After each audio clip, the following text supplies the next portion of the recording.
She gets nothing. All in favor? Every hand in the room went up. Aunts, uncles, cousins, my own mother, all voting to erase me from a family fortune I'd helped build with my own hands. They smiled at each other like they'd won something, like cutting me out was a victory worth celebrating. What they didn't know was that I'd been waiting 3 years for this exact moment, and the man walking through the door behind them was about to turn their celebration into a funeral for their greed.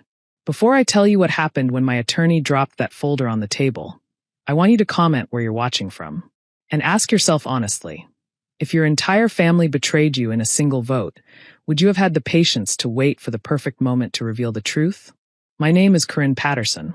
I'm 34 years old, and I grew up in a family that measured love in dollar signs and loyalty in stock portfolios. The Patterson family wasn't old money. We were new money pretending to be old money, which is somehow worse. My grandfather, Victor Patterson, built a small empire from nothing. Started with one laundromat in Detroit in 1962, expanded to a chain of dry cleaners, then commercial real estate, then property management. By the time he died, the Patterson family holdings were worth approximately $47 million. Grandpa Victor was a complicated man. Hard, demanding, impossible to please. But he was also fair in a way that nobody else in my family understood. He believed that wealth should go to whoever earned it, not whoever demanded it loudest. I was his favorite. Not because I asked to be, but because I was the only grandchild who actually showed up. While my cousins were partying through college on trust fund money, I was sitting in Grandpa's office every summer, learning how the business worked. While my brother Maxwell was crashing sports cars and expecting bailouts, I was reviewing lease agreements and tenant complaints. While my mother was spending her divorce settlement on luxury vacations, I was driving Grandpa to his doctor's appointments and making sure he took his medication. I didn't do it for the money. I did it because he was the only person in my family who actually saw me. "You're different, Corinne," he told me once, sitting in his study with a glass of bourbon he wasn't supposed to have. "You understand that money isn't magic. It's responsibility. It's burden. It's a test of character that most people fail. Is that why you haven't given any of it to the others?" I asked. He laughed, a dry, rattling sound. "I've given them plenty. They just burned through it. Your Uncle Gerald has gone through $2 million in bad investments. Your mother spent her portion on that fool she married after your father. Your cousins treat their trust funds like arcade tokens." He looked at me with eyes that had seen too much. "You're the only one who might actually preserve what I built. The only one who understands that wealth is a tool, not a toy." That conversation happened when I was 27. By then, I'd been working for the family company for 5 years, officially as a junior property manager, but unofficially as Grandpa's right hand. I knew every building, every tenant, every dollar that flowed through Patterson Holdings. I also knew that my family resented me for it. The first time I realized how deep that resentment ran was at Thanksgiving dinner, 3 months after that conversation with Grandpa. I'd arrived early to help set up, as usual. My mother, Diane, was already there with her new boyfriend, a personal trainer half her age who called everyone bro. My Uncle Gerald had flown in from Arizona, where he'd moved after his 3rd bankruptcy. My cousins, Brandon and Michelle, arrived late, already complaining about traffic and expecting praise for showing up at all. The dinner conversation started normally enough. Small talk about weather, football, celebrity gossip. Then Uncle Gerald steered things toward business. "So, Father," he said, using the formal address he always used when he wanted something, "have you given any more thought to restructuring the family trust? Brandon and Michelle are getting older. They could use access to more capital." Grandpa set down his fork. "Brandon dropped out of business school twice. Michelle hasn't held a job for more than 6 months. What capital would they need?" "That's not fair," Aunt Lorraine, Gerald's wife, interjected. "They're finding themselves. Not everyone peaks early." "Finding themselves with whose money?" Grandpa asked. The table went tense. I kept my eyes on my plate, trying to disappear. "What about Corinne?" Uncle Gerald said, his voice dripping with false sweetness. "She seems to have plenty of access. How is that fair to the rest of us?" "Corinne works for the company," Grandpa replied flatly. "She earns her position. When any of your children decide to actually contribute something, they can have access too." Uncle Gerald's face went red. "She's manipulating you. Can't you see that? She's a vulture, circling around waiting for you to die, so she can take everything." I stood up from the table, my chair scraping loudly against the floor. "I'm going to go," I said quietly. Thank you for dinner, Grandpa. Corinne, sit down, Grandpa commanded. Then he turned to his son. Gerald, if you ever speak about my granddaughter that way again, I'll cut you out entirely. The only vultures I see at this table are the ones who show up once a year with their hands out. Now apologize. Uncle Gerald apologized through gritted teeth. The meal continued in icy silence. But I saw the looks they exchanged across the table. The hatred, the resentment, the silent vows. They'd been planning to get rid of me long before that dinner. But that was when I started planning too. 6 months later, Grandpa called me to his office for a private meeting. His health had been declining. The doctors said his heart was failing, slowly but inevitably. He had maybe 2 years, maybe 3. He was putting his affairs in order. I've made a decision, he said, sliding a thick envelope across his desk. And I need you to understand why before you see what's inside. I opened the envelope. Inside was a stack of legal documents. Transfer agreements. Trust restructuring papers. Deeds. I'm transferring everything to you, Grandpa said quietly. Not through inheritance. Through direct transfer, effective immediately. By the time I die, there won't be an estate to fight over. It'll already be yours. I stared at the papers, unable to process what I was seeing. Grandpa, this is everything. The buildings. The businesses. The accounts. This is millions of dollars. 47 million, approximately. He nodded. And every penny of it is going to you, Corinne. Not because you're my favorite, though you are. But because you're the only one who won't destroy it. The family will contest this, I whispered. They'll sue. They can try. Grandpa smiled grimly. But I've had my lawyers structure this very carefully. These are legal transfers between consenting adults, not posthumous bequests. By the time I'm gone, there will be nothing in my estate except a house and some personal effects. The real wealth will be in holding companies that you control, under names they won't recognize. I looked at the documents again. Patterson Holdings had been restructured under 3 different LLCs, all of which listed me as the sole owner and managing member. But my name wasn't Corinne Patterson on the paperwork.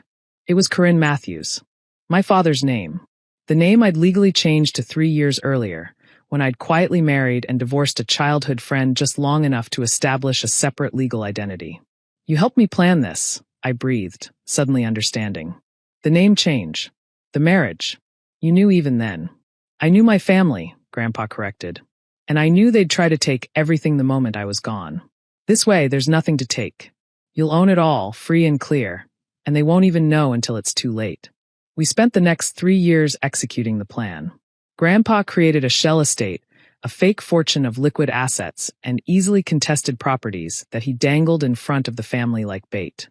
He talked openly about his will, about how the estate would be divided fairly among all his descendants.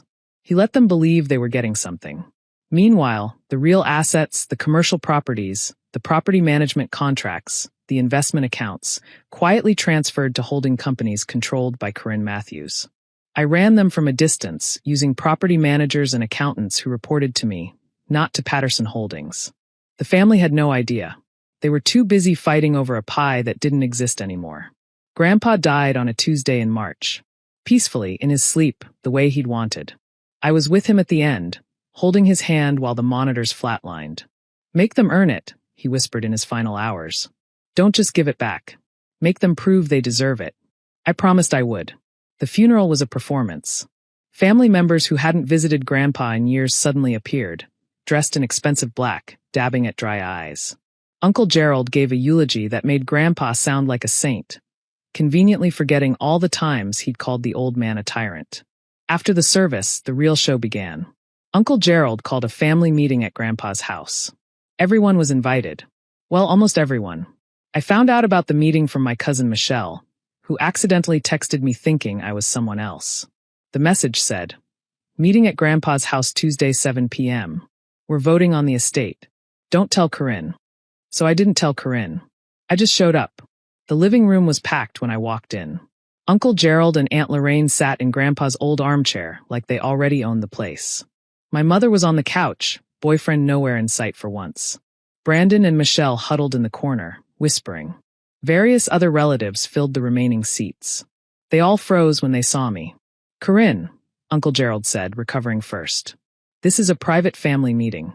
"I'm family," I said calmly, taking a seat near the door. Or did you forget? This is about the estate. We're discussing how to distribute your grandfather's assets. I'm aware. Please continue.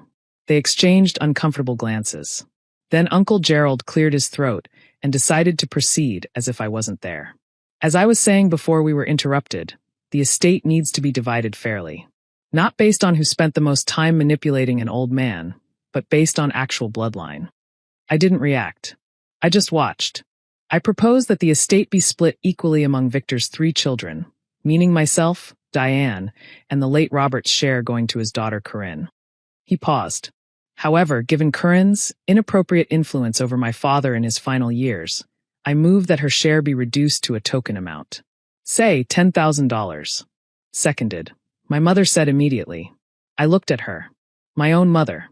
She didn't even have the decency to look ashamed. All those in favor of reducing Corinne's share to $10,000?